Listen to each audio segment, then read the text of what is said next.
Good morning my dear student. कैसे हैं आप लोग? मेरे हिसाब से बहुत अच्छे होंगे। तो नए वीडियो के साथ फिर आए हैं, जो कि प्राविधिक कला का पार्ट होगा। तो बहुत ही महत्वपूर्ण प्रश्न है। तो चलते हैं प्रश्न नंबर 1 की ओर। कह रहा है किसी वृत्त का केंद्र सबसे बड़ी जीवा यानी व्यास को बांटता है। तो प्यारे बच्चों, ए नंबर सही होगा। दो समान भागों में। ठीक है। अगला प्रश्न कह रहा है कि निम्न में कौन सा बृहत् कोण नहीं है। तो बृहत् कोण इसमें 180 अंश वाला नहीं है। ठीक है।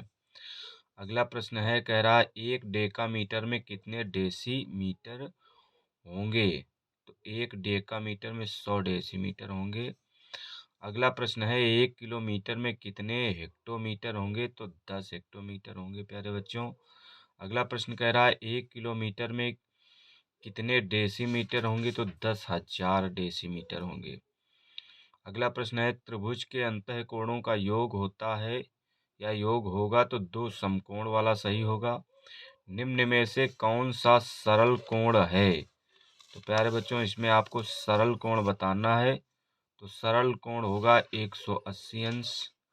मापनी पर पहले बाएं भाग पर लिखा जाता है। तो प्यारे बच्चों, ये 0 लिखा जाता है। ठीक है। अगला है ज्यामितीय आलेखन का निर्माण होता है। तो ज्यामितीय आलेखन का निर्माण ज्यामितीय तथ्यों से होता है। ऐसे ज्यामितीय आलेखन जो किसी वस्तु के समतल धरातल को सजाने के लिए बनाए जाते हैं, तो सर्वांग आलेखन कहलाते हैं।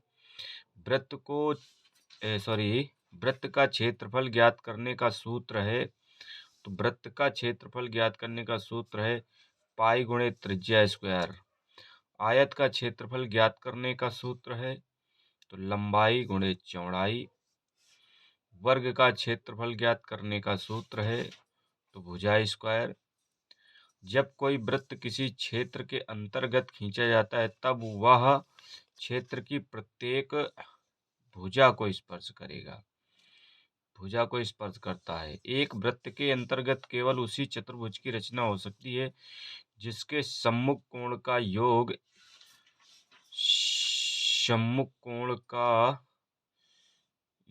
कितना होगा।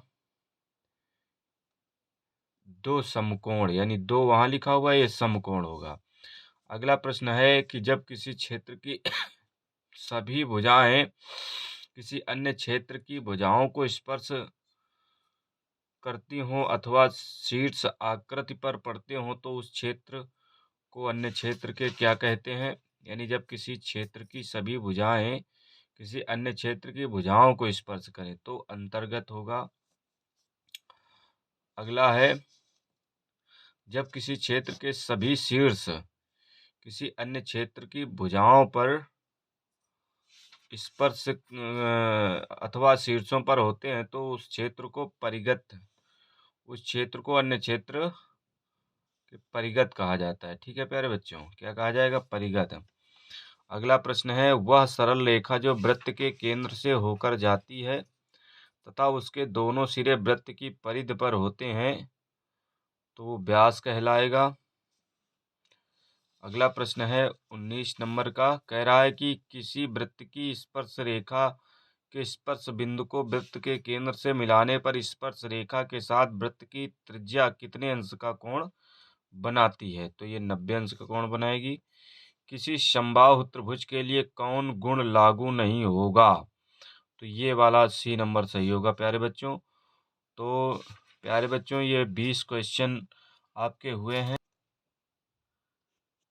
तो प्यारे बच्चों, ये वीडियो आपको कैसा लगा, इसके प्रश्न कैसे लगे आपको, आप कमेंट के माध्यम से बताइएगा। आप कमेंट नहीं करते हैं। हमारा साधारण सा वीडियो है, बहुत हाईटेक तो नहीं है, इसीलिए शायद आप लोग जो है कि शेयर लाइक सब्सक्राइब नहीं करते हैं। आप इसको हल्के में न लीजिएगा, ठीक है ना प्यारे बच्चों। आप वीडियो को बहुत ज़्यादा से ज़्यादा शेयर करें ताकि अन्य बच्चों तक ये प्रश्न पहुंच सके और बहुविकल्पीय प्रश्नों में 20 में 20 नंबर लाएं। बहुत बहुत धन्यवाद वीडियो देखने के लिए।